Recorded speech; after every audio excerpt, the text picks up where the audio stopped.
श्रीमद् भागवतम स्कंध 1 सृष्टि अध्याय 15 पांडवों की सामयिक निवृत्ति।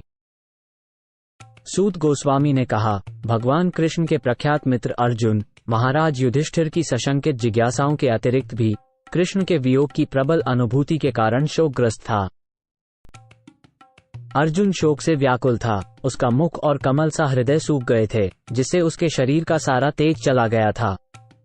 अब भगवान का स्मरण करते हुए वो उत्तर में एक शब्द भी नहीं बोल पाया। उन्होंने बेहद मुश्किल से अपनी आंखों में भर आए दुख के आंसुओं को रोक लिया। वो बहुत दुखी थे क्योंकि भगवान कृष्ण उनकी नजरों से ओझल थे और उनके प्रति उनका स्नेह बढ़ता ही जा रहा था। भगवान कृष्ण और उनके आशीर्वाद, शुभकामनाओं, घनिष्ठ पारिवारिक रिश्तों और उनके रथ चलाने की याद करके अर्जुन का गला रुंध गया और वो भारी सांस लेता हुआ बोलने लगा। अर्जुन ने कहा, हे राजन, भगवान हरि, जो मुझे अपना बेहद करीबी मित्र मानते थे, उन्होंने मुझे तन्हा छोड़ दिया है। इसलिए अब मेरे पास वो अविश्वसनीय ताकत नहीं है जो देवताओं को तक हैरान कर देती थी।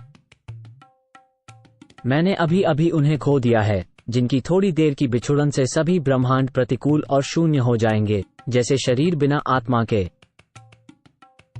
उनकी कृपा शक्ति से ही मैं उन कामुक राजकुमारों को जीत पाया, जो राजा द्रुपद के महल में स्वयंवर के अवसर पर एकत्रित हुए थे। अपने धनुष बाण से मैं मछली रूपी लक्ष्य का भेदन कर पाया और इस प्रकार द्रौपदी का वरण कर पाया।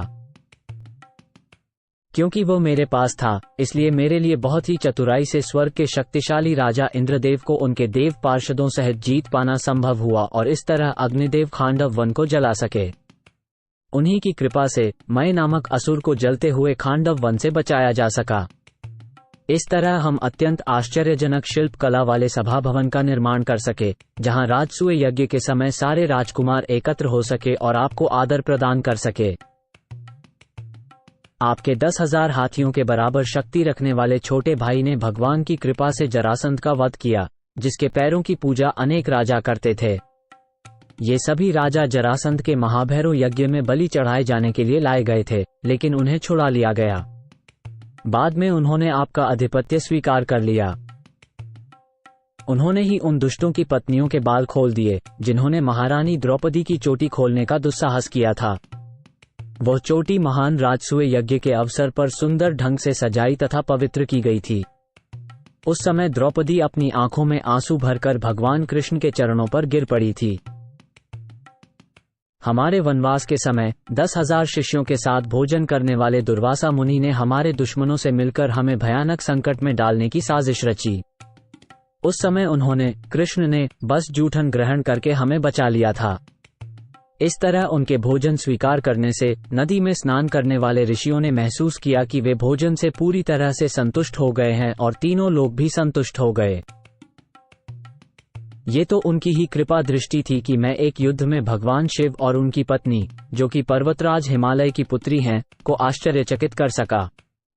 ऐसा करके वह, भगवान शिव, स्वयं मुझ पर प्रसन्न हुए और उन्होंने मुझे अपना निजी अस्त्र भी प्रदान किया। वहीं अन्य देवताओं ने भी मुझे अपने अपने अस्त्र शस्त्र मुझे भेंट किए। इतना ही नहीं, मैं इसी शरीर में स्वर्गलोक तक पहुंच सका, जहां मुझे आधे ऊंचे आसन पर बैठने का मौका भी मिला। स्वर्गलोक में कुछ दिन अतिथि रूप में निवास के दौरान इंद्रदेव समेत समस्त देवताओं ने गांडीव धनुष धारण करने वाली मेरी भुजाओं का आश्रय लिया था, जिसका उद्देश्य निवात कवच नामक दानव को मारना था। हे आजमीर के वंशज राजा, वर्तमान में मैं भगवान विष्णु से विहीन हो गया हूँ, जिनकी कृपा से मैं अत्यंत शक्तिशाली था। कौरवों की सेना सागर के समान थी, जिसमें अजेय प्राणियों का वास था, इसलिए उस पार जाना असंभव था। किंतु उनकी मित्रता के कारण रथ पर सवार होकर मैं उसे पार कर सका। उन्हीं की कृपा से मैं गायों को वापस ला सका और बलपूर्वक राजाओं के मुकुट एकत्रित कर सका, जिनमें चमकने वाले रत्न जड़े हुए थे। केवल वही थे जिन्होंने सभी की आयु छीन ली। रणभूमि में भीष्म, कर्ण, द्रोण, शल्य आदि कौरवों की सेना के संगठन की रचना की गई थी, जो बहुत कुशल थी और आवश्यकता से अधिक थी। पर आगे बढ़कर वे, भगवान श्री कृष्ण, ने सब कुछ खत्म कर दिया। भीष्म, द्रोण, कर्ण, भूरिश्रवा, सुशर्मा, शल्य, जयद्रथ और बाहलिक जैसे महान सेनापति, उनके अचूक हथियारों से मुझ पर वार करके भी जरा सी खरोंच नहीं कर पाए, क्योंकि भगवान कृष्ण की कृपा मुझ पर थी। ठीक उसी तरह प्रहलाद महाराज, जो भगवान नरसिंहदेव की सर्वोच्च भक्ति करने वाले थे, उनके विरुद्ध असुरों ने जो भी हथियारों का इस्तेमाल किया, उन सब का उन पर कोई असर नहीं हुआ था। यह उनकी कृपा ही थी कि जब मैं अपने प्यासे घोड़ों के लिए पानी लेने के लिए रथ से नीचे उतरा था, तब मेरे शत्रुओं ने मेरी जान नहीं ली। यह मेरे प्रभु के प्रति मेरा अनादर ही था कि मैंने उन्हें अपना सारथी बनाने का दुस्साहस किया, क्योंकि मोक्ष प्राप्त करने के लिए श्रेष्ठ पुरुष उनकी पूजा और सेवा करते हैं। हे राजन, उनके हास परिहास व बेबाक बातें अत्यंत सुहावनी होती थीं और मुस्कान से सजी सजाई होती थीं। हे पार्थ, हे मित्र, हे कुरुवंशी कहकर उनका मुझे पुकारना और उनकी संवेदनापूर्ण सहृदयता मुझे अब याद आ रही है और मैं इसको याद करके अभिभूत हो रहा हूँ। हम दोनों सामान्य रूप से साथ साथ रहते और सोते थे, साथ बैठते और घूमने जाते थे, और जब वे अपने बहादुरी भरे कारनामों का गुणगान करते तो कभी कभी कोई भूल हो जाती थी। तब मैं मित्र को चिढ़ाता था और कहता था कि हे मित्र, तुम तो बड़े सच्चे हो। ऐसे मौकों पर भी वे परमात्मा होते हुए भी मेरे उटपटांग बोल सह लेते और उसी तरह क्षमा कर देते जिस तरह एक सच्चा मित्र अपने सच्चे मित्र को या एक पिता अपने बेटे को क्षमा कर देता है। हे राजन, अब मैं अपने मित्र और परम हितैषी पूर्ण पुरुषोत्तम भगवान से बिछुड़ गया हूँ, इसलिए मेरा हृदय बिल्कुल खाली प्रतीत हो रहा है। उनकी अनुपस्थिति में जब मैं कृष्ण की सभी पत्नियों की रखवाली कर रहा था, तब अनेक अधर्मी ग्वालों ने मुझे परास्त कर दिया। मेरे पास वही गांडीव धनुष है, वही बाण है, वही घोड़े हैं और मैं वही अर्जुन हूँ जिसे सारे राजा नमन करते थे। लेकिन भगवान श्री कृष्ण की अनुपस्थिति में वो सब एक पल में ही निष्प्रभावी हो गया है। यह ऐसा है जैसे राख में घी जलाना, जादू की छड़ी से धन इकट्ठा करना या बंजर भूमि में बीज बोना। हे राजन, चूंकि आपने द्वारका नगरी के हमारे मित्रों और रिश्तेदारों के विषय में पूछा है, अतएव मैं आपको बता रहा हूँ कि ब्राह्मणों के शाप से वे सभी सड़ी हुई चावलों से बनी शराब पीकर उन्मत्त होकर एक दूसरे को पहचानने के कारण लाठियां लेकर लड़ने लगे। अब केवल 4-5 को छोड़कर शेष सभी मर चुके हैं। वास्तव में ये सब भगवान की सर्वोच्च इच्छा के कारण होता है। कभी कभी लोग एक दूसरे से मर जाते हैं और कभी कभी वे एक दूसरे की रक्षा करते हैं। हे राजा, जैसे समुद्र में बड़े और बलवान जलचर छोटे और कमजोर जलचरों को निगल लेते हैं, वैसे ही परमेश्वर ने धरती के बोझ को हल्का करने के लिए कमजोर यादवों को मारने का काम बलशाली यादवों को सौंपा है और छोटे यादवों को मारने का काम बड़े यादवों को सौंपा है। अब मैं भगवान गोविंद द्वारा मुझे दिए गए उपदेशों के प्रति आकर्षित हूँ, क्योंकि वे सभी परिस्थितियों में हृदय की जलन को शांत करने वाले आदेशों से भरे हुए हैं। सूत गोस्वामी बोले, इस प्रकार मित्रता के घनिष्ठ संबंधों में भगवान द्वारा दिए उपदेशों पर चिंतन करने और उनके चरण कमलों के ध्यान में लगकर अर्जुन का मन शांत हुआ और सभी भौतिक मलिनता से मुक्त हो गया। अर्जुन द्वारा भगवान श्री कृष्ण के चरण कमलों का निरंतर स्मरण करने से उनकी भक्ति में तेजी से वृद्धि हुई, जिसके परिणामस्वरूप उनके विचारों में मौजूद सारी नकारात्मकता दूर हो गई।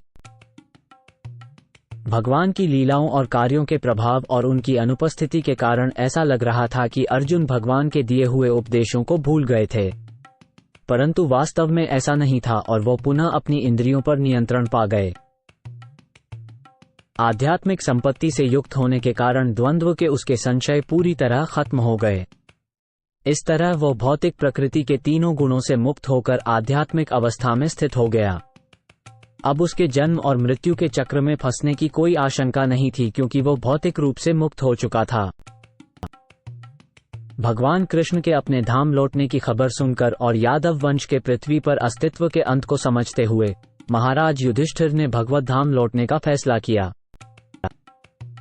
अर्जुन से यदुवंश के नाश और भगवान कृष्ण के अंतर्धान होने का हाल सुनकर कुंती ने एकाग्रचित होकर परमेश्वर की भक्ति में अपना मन लगा दिया और इस प्रकार संसार के चक्र से मुक्ति प्राप्त कर ली। अजन्मे सर्वोपरि भगवान श्री कृष्ण ने यदुवंश के सदस्यों से अपने अपने शरीर त्याग करवा दिए और इस तरह उन्होंने पृथ्वी के भार को उतार दिया। ये कार्य कांटे को कांटे से निकालने के समान था, परंतु नियंत्रक की दृष्टि में दोनों समान ही हैं। सर्वोच्च प्रभु ने उस शरीर को छोड़ दिया जिसे उन्होंने पृथ्वी के भार को कम करने के लिए व्यक्त किया था। एक जादूगर की तरह वे विभिन्न शरीरों को धारण करने के लिए एक शरीर को त्यागते हैं, जैसे मछली अवतार और अन्य अवतार। जब भगवान श्री कृष्ण ने अपने उसी स्वरूप में इस पृथ्वी लोक को छोड़ दिया, तभी से कली, जो पहले ही कुछ अंशों में प्रकट हो रहा था, अल्पज्ञों के लिए अशुभ परिस्थितियां उत्पन्न करने के लिए पूर्ण रूप से प्रकट हो गया। महाराज युधिष्ठिर अत्यंत बुद्धिमान थे, जो कलयुग के प्रभाव को समझ गए थे। कलयुग के विशेष लक्षण थे बढ़ता लोभ, झूठ बोलना, धोखाधड़ी करना और संपूर्ण राजधानी, राज्य, घर और व्यक्तियों में हिंसा बढ़ना। इसलिए उन्होंने घर छोड़ने की तैयारी की और उसी के अनुसार वस्त्र धारण किए। इसके पश्चात उन्होंने हस्तिनापुर की राजधानी में अपने पौत्र को, जो प्रशिक्षित था और उन्हीं के समान सभी भूमि पर शासन करने योग्य था, समुद्र से घिरी हुई सारी भूमि के सम्राट और स्वामी के रूप में सिंहासनारूढ़ किया। फिर उन्होंने अनिरुद्ध, भगवान कृष्ण के पौत्र, के पुत्र वज्र को मथुरा में शूरसेन के नरेश के पद पर नियुक्त किया। उसके बाद महाराज युधिष्ठिर ने प्राजापत्य यज्ञ किया और गृहस्थ जीवन छोड़ने के लिए अपने भीतर अग्नि स्थापित की। महाराज युधिष्ठिर ने एक ही झटके में अपने सभी वस्त्र, कमर पेटी और राजसी आभूषण त्याग दिए और हर चीज से पूरी तरह अनासक्त और तटस्थ हो गए। तब उन्होंने अपनी सभी इंद्रियों को मन में, मन को जीवन में, जीवन को श्वास में, अपने पूरे अस्तित्व को 5 तत्वों के शरीर में और अपने शरीर को मृत्यु में मिला दिया। उसके बाद शुद्ध आत्म के रूप में वह भौतिक अवधारणाओं के प्रति मोह से मुक्त हो गए। इस प्रकार पंचभौतिक स्थूल शरीर को भौतिक प्रकृति के 3 गुणों में विलीन करके उन्होंने उन्हें एक अज्ञानता में मिला दिया और फिर उस अज्ञानता को आत्म या ब्रह्म में विलीन कर दिया, जो सभी परिस्थितियों में अक्षय है। इसके बाद महाराज युधिष्ठिर ने फटे पुराने कपड़े पहन लिए, उन्होंने ठोस खाना खाना छोड़ दिया, जानबूझकर गूंगे बन गए और अपने बालों को खुला छोड़ दिया। इन सब के मिलजुल कर वे किसी लावारिस या काम धंधे वाले पागल की तरह दिखने लगे। उन्होंने किसी भी चीज के लिए अपने भाइयों पर निर्भरता छोड़ दी। वे बहरे इंसान की तरह कुछ भी नहीं सुनते थे। तब उन्होंने उत्तर दिशा की ओर अपने पूर्वजों और महापुरुषों द्वारा स्वीकृत मार्ग पर चलते हुए प्रस्थान किया, जिससे वे ईश्वर के विचार में पूर्ण रूप से लीन हो सकें। जहां भी वे गए वैसे ही रहे। महाराज युधिष्ठिर के छोटे भाइयों ने देखा कि कलयुग संपूर्ण विश्व में व्याप्त हो चुका है और राज्य के नागरिक पहले से ही पाप कर्म से ग्रस्त हैं। इसलिए उन्होंने अपने बड़े भाई के पद चिन्हों पर चलने का फैसला किया। उन्होंने सभी धार्मिक सिद्धांतों का पालन कर लिया था, इसलिए यह उनका सही निर्णय था कि भगवान श्री कृष्ण के चरण कमल ही सबके परम लक्ष्य हैं। इसीलिए उन्होंने बिना रुके उनके चरणों का ध्यान किया। भक्तिभाव से निरंतर स्मरण करने से उत्पन्न भक्तिमय शुद्ध चेतना के द्वारा पांडवों ने आदि नारायण भगवान श्री कृष्ण के अधिशासन वाले वैकुंठलोक को प्राप्त कर लिया। वैकुंठलोक उन्हें ही प्राप्त होता है जो बिना विचलित हुए एक परमेश्वर का ध्यान लगाते हैं। भगवान श्री कृष्ण के इस धाम को गोलोक वृंदावन कहते हैं और यह उन व्यक्तियों को प्राप्त नहीं होता जो जीवन की भौतिक अवधारणा में लीन रहते हैं। परंतु समस्त भौतिक कल्मश से पूर्णतः शुद्ध होने के कारण पांडवों ने इसी शरीर में उस धाम को प्राप्त कर लिया। तीर्थाटन पर गए हुए विदुर ने प्रभास में अपना शरीर त्याग दिया। क्योंकि वे भगवान कृष्ण के विचार में मग्न रहते थे, अतएव उनका स्वागत पितृलोक के निवासियों ने किया, जहां वे अपने आदि पद को प्राप्त हो गए। द्रौपदी ने भी देखा कि उनके पति उनकी परवाह किए बिना घर छोड़ रहे हैं। वे भगवान कृष्ण वासुदेव को सर्वोच्च देवता के रूप में जानती थीं।